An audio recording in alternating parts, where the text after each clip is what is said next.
Hello, today I'm happy to review my Mary's Roots multivitamins, especially for hair growth and the beauty of your skin. So let me start by saying that I just tried, I just opened it, and it tastes like peach. So this is supposed to make your hair, it helps with the growth, with making it feel fuller. You see, like avoiding gaps and all of that.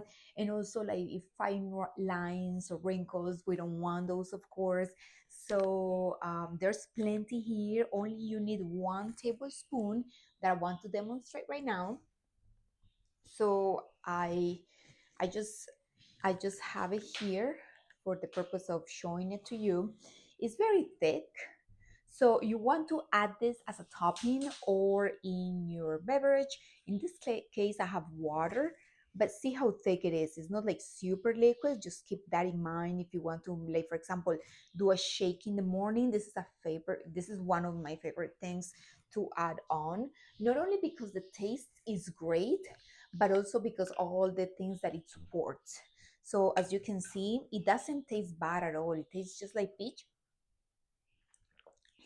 It's just like drinking peach juice. So it's amazing. I hope you enjoy it. I hope you give it a try. Make sure you're a good candidate to drink it, of course. And thank you for watching my video.